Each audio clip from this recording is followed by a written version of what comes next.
Hola, bueno, yo soy Marta, R2 de aquí del hospital y esta es mi sesión. Este es el índice que voy a seguir. Y bueno, en primer lugar, pues me gustaría hacer un inciso de dónde proviene el término de nuestra profesión. Y la palabra matrona proviene del término obstetris, que era como se denominaba a las parteras de la antigua Roma.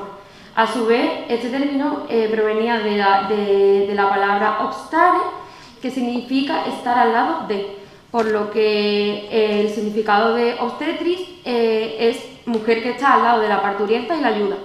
Los términos que más se utilizan actualmente pues, son comadrona y matrona. Es una de las profesiones más antiguas del mundo y a su vez también es una de las que más cambios ha experimentado. Ha evolucionado a lo largo de los años tanto en sus prácticas como en sus conocimientos y yo voy a hacer un repaso a lo largo de la historia. Bueno, pues en la etapa de la antigüedad, la referencia más antigua que se tiene sobre la atención al parto se remonta a la pintura rupestre. En ella podemos ver que en el Paleolítico las mujeres parían de cluquillas o sentadas sobre grandes piedras apoyadas con sus nalgas o sus piernas y normalmente parían solas o acompañadas por otra mujer. En cuanto a las referencias escritas, la primera que se tiene de ello se encuentra en el Antiguo Testamento de la Biblia, donde se hace referencia a una comadrona llamada Débora. En Egipto encontramos los papiros de Ebers y el de Westcar, donde aparecen datos obstétricos de cómo acelerar el parto en el caso de los partos patológicos. En Grecia, el estatus de la matrona era alto, se encargaba de educar a las mujeres durante el embarazo, de enseñarles hábitos de vida saludables, le enseñaba también a cómo aliviar el dolor durante el parto de manera no farmacológica, a través de las respiraciones, incluso utilizaban la silla de parto en el momento del expulsivo. Sin embargo, poco a poco la matrona empezó a quedarse desplazada y el médico fue el que empezó a asistir los partos. Durante esta época aparece la ley ateniense, que recogía los criterios que deberían de seguir las mujeres para ser matronas. Algunos de los criterios que recogía esta ley era que deberían de haber sido madres, no sellar demasiado joven, no estar en edad de procreación, tener buena memoria, una constitución fuerte y ser pacientes. En Roma, sin embargo, encontramos que el Senado es quien decidía quién debía de ser matrona y quién no, por lo que se convirtieron en parteras aprobadas por su oficio. Pasaron de ser prestigiosas y ser consideradas profesionales a no ser considerados ya profesionales, porque los cuidados empezaron a incluirse en la esfera de lo doméstico.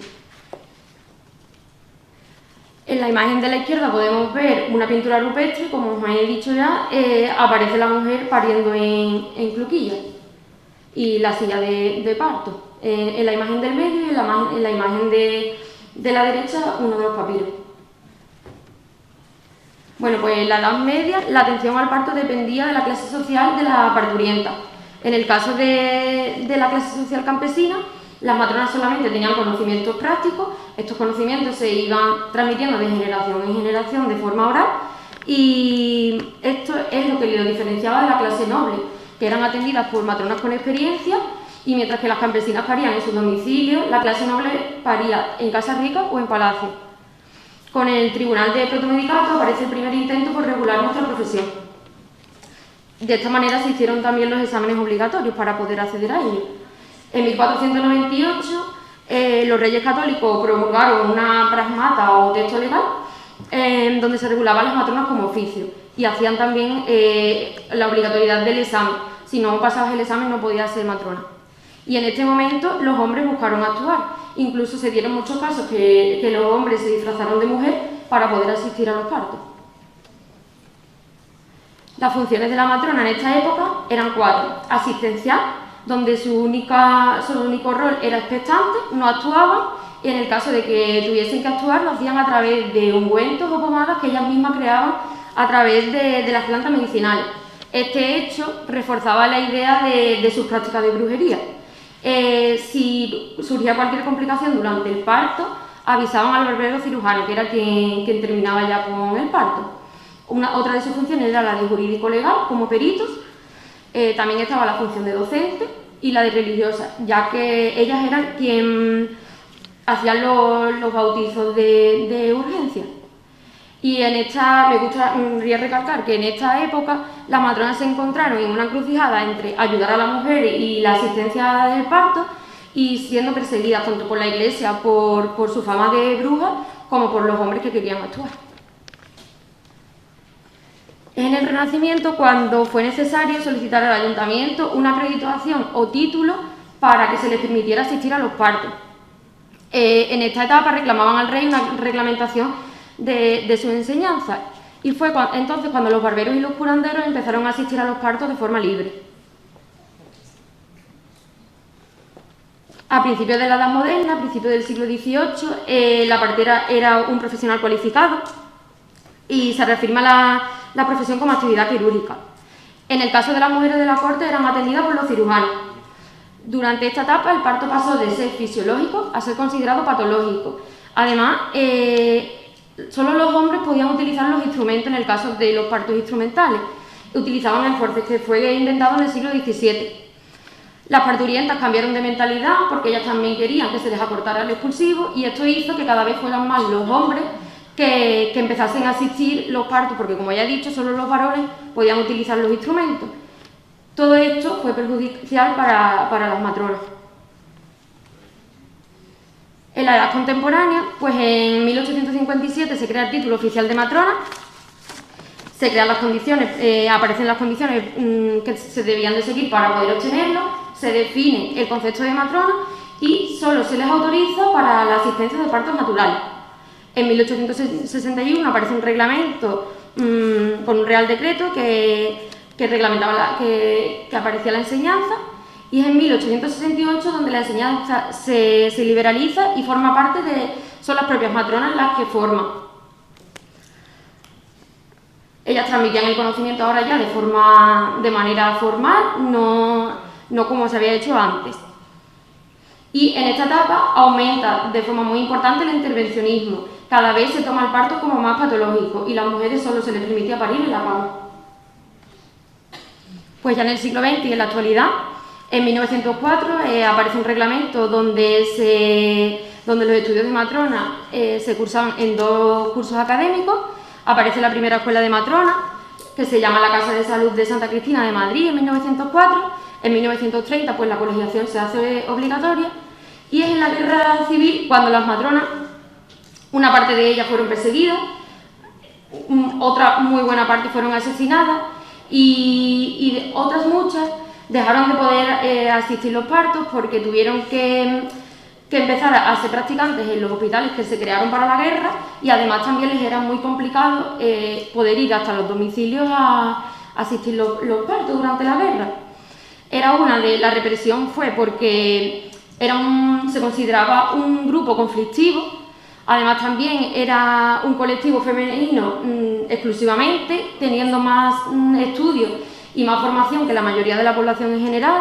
Se les acusaba de dañinas por tener influencia sobre las mentes infantiles y también por tener influencia sobre las mujeres al ocuparse de la salud sexual y reproductiva, y tampoco eran el claro ejemplo de mujeres sumisas del patriarcado.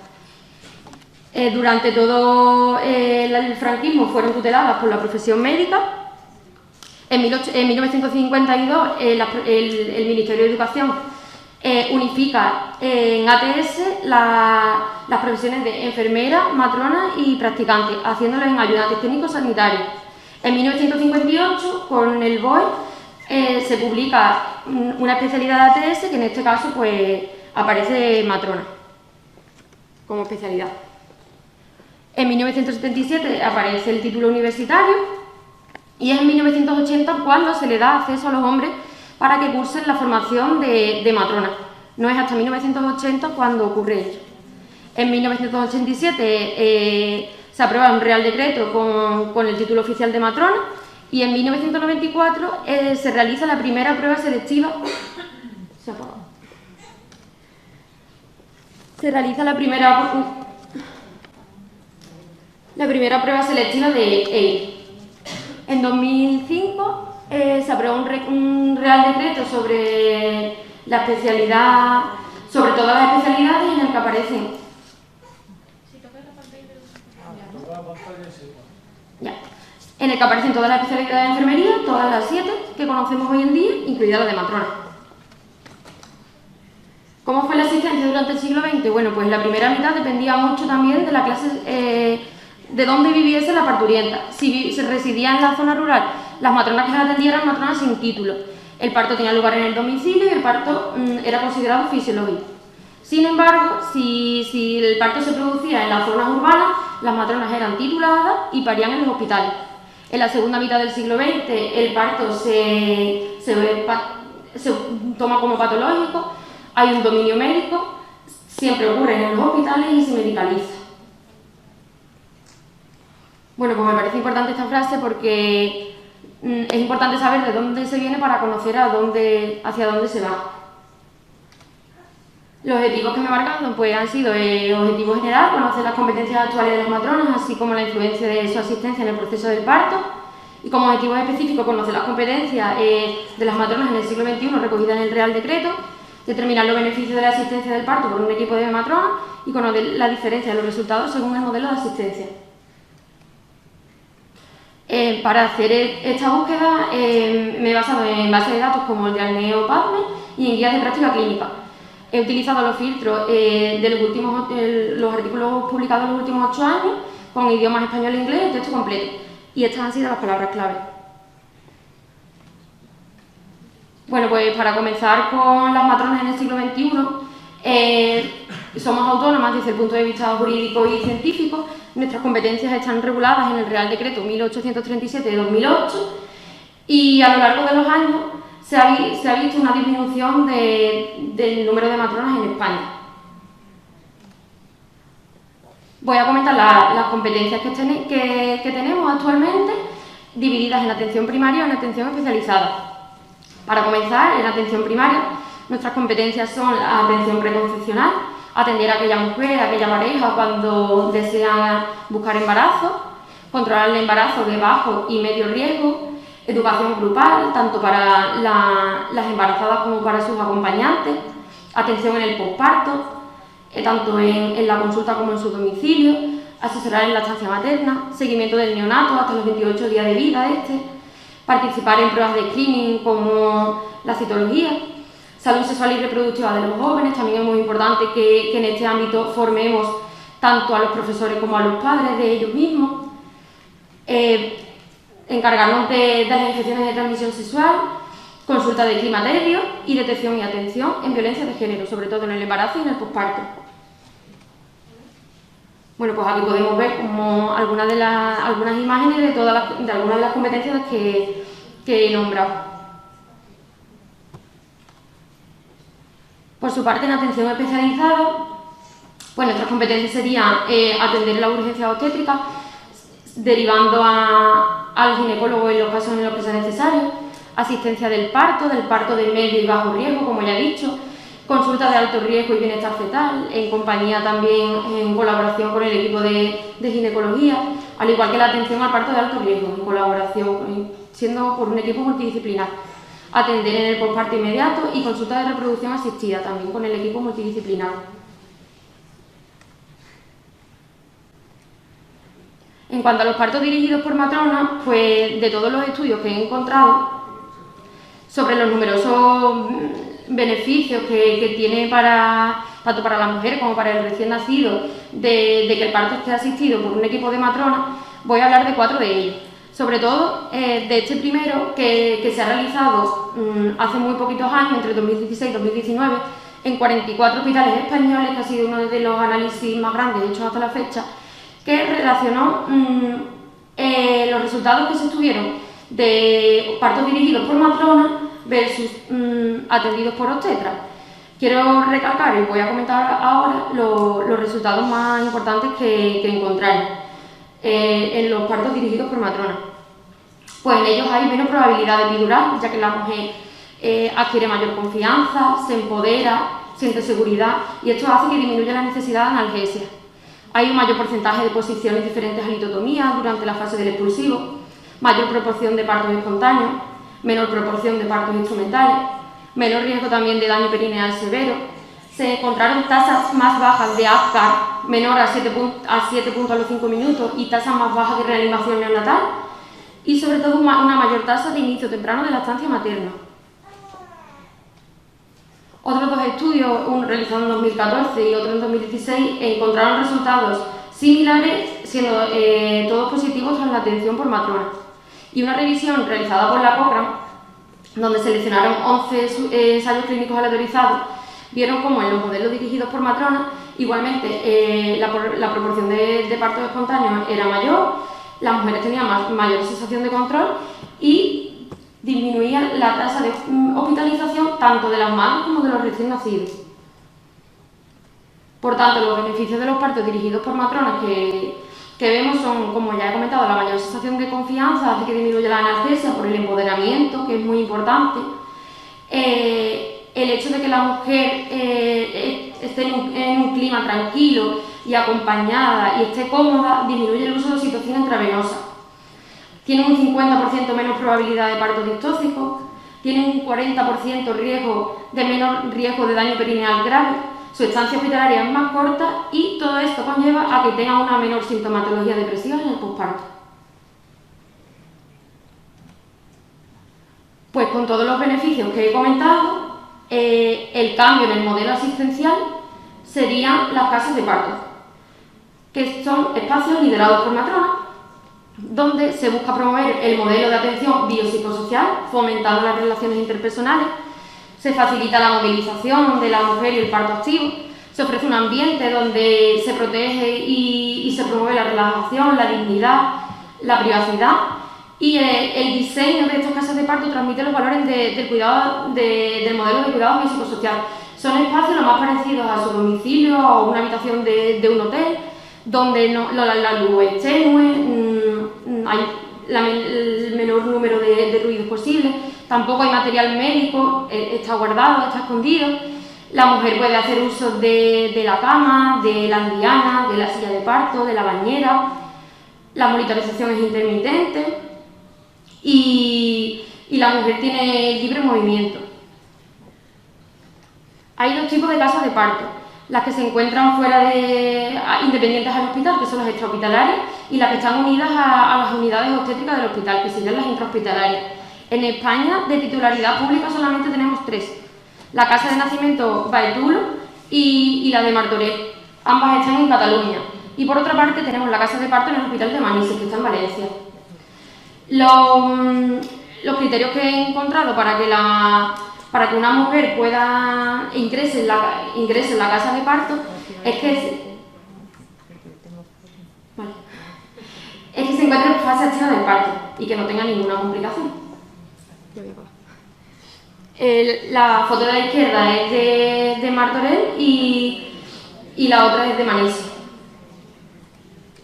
Bueno, pues como discusión es que nuestra autonomía está afectada por la estructura organizativa de los equipos. Nuestras unidades son convencionales, están atendidas por equipos mixtos y esta estructura jerárquica pues afecta a nuestra autonomía. La mayoría de las mujeres todavía siguen pariendo en unidades convencionales y los modelos de continuidad de la atención mejorarían los resultados. Como conclusión, bueno, pues a lo largo de toda la sesión, que nuestra evolución a lo largo de los años ha sido favorable, que pasamos de una profesión tutelada por médicos y teniendo una enseñanza no oficial a tener competencias delimitadas en un Real Decreto. Siento la necesidad de que hay que fortalecer la atención en España, de que ahora hay que aumentar el acceso y el número de profesionales de matrona, y veo que es necesario integrar la casa de parto en el Sistema Nacional de Salud para que sea accesible a todos. Y también quiero recalcar que aunque nuestras competencias están delimitadas, pero varían mucho según las comunidades autónomas y las instituciones, entonces creo que debería de ser en todos sitios por igual. La bibliografía.